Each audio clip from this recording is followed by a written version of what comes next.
That's what you do when you are Jeff Bezos and Lauren Sanchez. You invite only your close. I mean, you're literally one of the richest men in the world, worth $250 billion. So you'd make sure that you only invite the people who love you for you. $50 million. That's what Jeff Bezos just spent on what the media called the wedding of the century in Venice. But here's the thing nobody's talking about. They were already married a month before any of this even happened. So what exactly did we just witness? Because what went down in Venice wasn't a wedding at all. It was something far more disturbing. Picture this, over 200 private jets descending on Venice, the Kardashians strutting around in designer gowns, Tom Brady and Oprah mingling with people they barely know, all while protesters dump inflatable Bezos dummies into the Grand Canal. But the real story isn't the celebrity circus or even the outrageous price tag. It's what this whole spectacle reveals about power, control, and the terrifying price of marrying one of the world's richest men. Today in Venice, Italy, hundreds of protesters took to the streets saying kisses yes and no to Jeff Bezos. The floating city is where the Amazon billionaire married Lauren Sanchez in an extravagant wedding. Tonight, the newlyweds are celebrating with guests at a final party. Jeff Bezos and Lauren Sanchez have been legally married for over a month. The Venice extravaganza was pure theater, a $50 million middle finger to the rest of us grinding it out day to day. But why stage such an elaborate fake wedding? This is exactly what Harry and Meghan pulled. The bigger your name, the more likely you were to get an invite, because what matters isn't having dear friends who love you. It's creating a star-studded event that screams wealth and power. The couple secured multiple luxury hotels, including the Alman, where George Clooney got married, plus the Gritty Palace and St. Regis. They even changed venues last minute due to protesters, moving from Scuola Grande della Misericordia to San Giorgio Maggiore Island. A look at Venice this morning, where the star-studded wedding celebration of Amazon founder Jeff Bezos and Lauren Sanchez continues. The couple exchanged their vows on Friday, with Sanchez wearing a white Dolce & Gabbana gown. But the big bash is set for today. Every detail was orchestrated for maximum media impact, not genuine celebration. Let's start with Lauren's shocking metamorphosis. If you saw photos of her from her TV anchor days in 2011, you'd barely recognize the woman who just walked down that Venice aisle. Back then, she was naturally gorgeous, a successful journalist with her own career, her own identity. Fast forward to today, and plastic surgery experts estimate she spent over $100,000 transforming herself into what one doctor bluntly called looking like a sex doll. Revealing to Vogue in an interview published June 27 that she had lost 3.5 pounds leading up to the wedding, accomplishing the feat by keeping up with her daily exercise routine, saying, "Some people meditate, I work out. It's something Jeff and I do every morning." The changes are so dramatic that old footage from Good Day LA looks like a completely different person. Her nose has been sculpted down, her cheeks pumped with fillers, and her face lifted so many times that doctors point to pixie ear deformity as a dead giveaway. Dr. Matthew Nicchio told Glam magazine that at 55, she shows virtually no signs of aging, which simply doesn't happen naturally. He believes she's had blepharoplasty, rhinoplasty, facelifts, and extensive dermal fillers. But here's where it gets really twisted. Many believe these aren't Lauren's choices at all. Remember what happened with Diddy and Cassie? He controlled every aspect of her appearance, even forcing her to get breast implants he didn't like removed and replaced. Ivanka! Italy's floating city of love flooded with A-list celebrities. They're all descending on a sweltering Venice for the multi-million-dollar wedding of Amazon founder Jeff Bezos and former news anchor Lauren Sanchez. Industry insiders suspect Jeff has similar control over Lauren's looks. And speaking of transformations, let's talk about Jeff. The man went from looking like your average tech nerd to what one commentator hilariously described as a walking phallic symbol. All shiny, bald, and unnaturally taut. His muscle transformation happened suspiciously fast for someone approaching 60. While his team denies steroid use, Experts note that building that kind of muscle mass at his age typically requires more than just hitting the gym with celebrity trainer Wes Okerson. Which brings us to the guest list, a masterclass in fake relationships.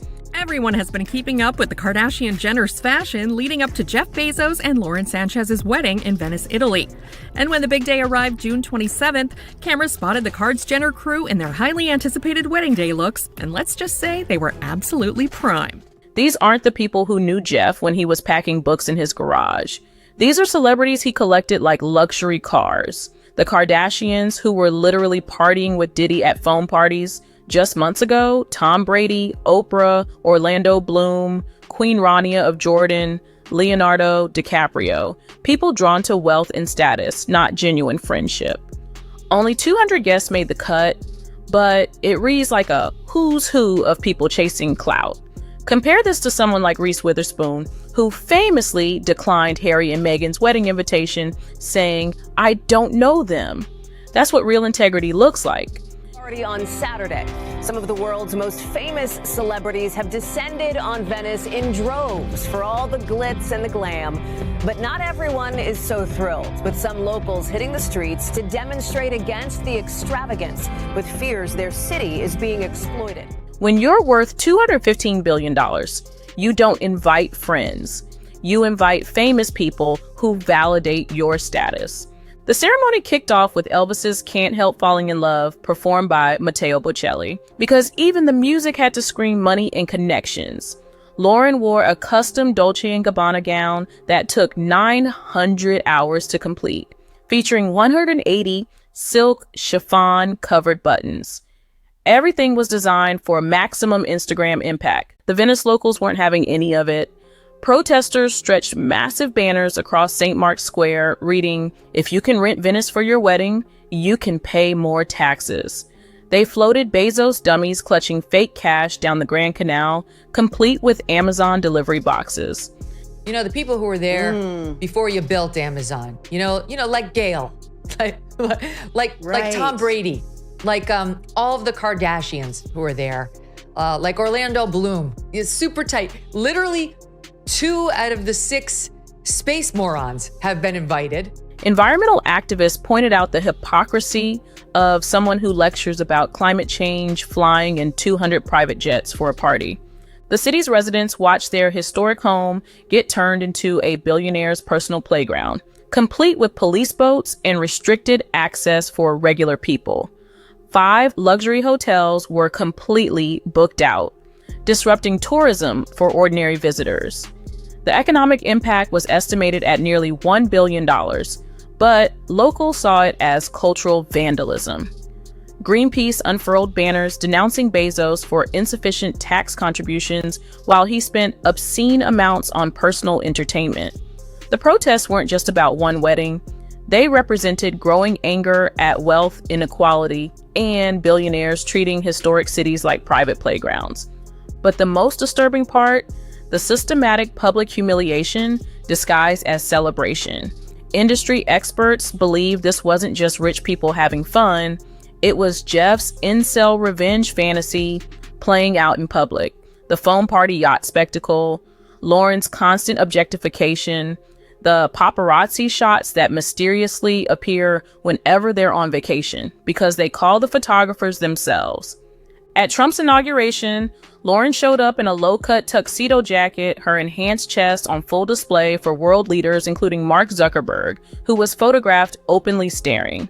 This isn't coincidence, it's calculated humiliation designed to prove Jeff's masculine dominance while degrading his wife publicly. Conservative commentator Megyn Kelly put it bluntly, Jeff wants to see the love of his life showing her assets to President Trump. In a healthy marriage, your husband doesn't encourage you to run around barely clothed for other men's entertainment. But this isn't about love, it's about power and control. It's like Lauren Sanchez is one, but they invited Gail and they invited Katy Perry, who's not going. This is exactly what Meghan and Harry did. The bigger your name, the more likely you were to get an invite, because what matters to them is that it's a star-studded event. The real tragedy is what Lauren used to be. She was a licensed helicopter pilot, a successful journalist who built her own career from nothing.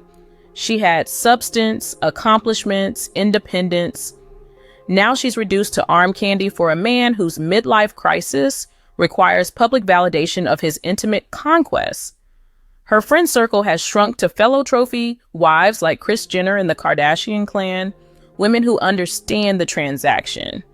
Lauren's degradation has been systematic and public. She's transformed from an accomplished professional into what critics call an overblown Bratz doll. Social media users pointed out that even her hands give away her true age, despite all the facial work.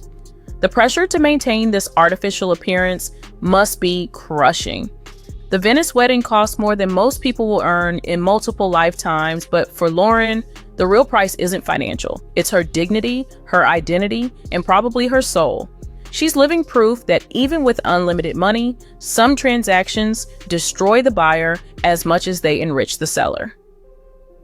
The Venice wedding represents everything wrong with our celebrity-obsessed, wealth-worshipping culture. It wasn't about love or commitment. It was about power, control, and the ultimate flex. $50 million spent not on charity, not on solving actual problems, but on proving that when you have enough money, you can buy an entire historic city for your personal entertainment. This is what happens when wealth becomes so concentrated that basic human decency disappears, when marriage becomes performance art and love becomes commodity. The protesters in Venice had it right. This wasn't a celebration, it was an obscenity. A monument to excess built on the graves of authentic relationships and genuine human connection.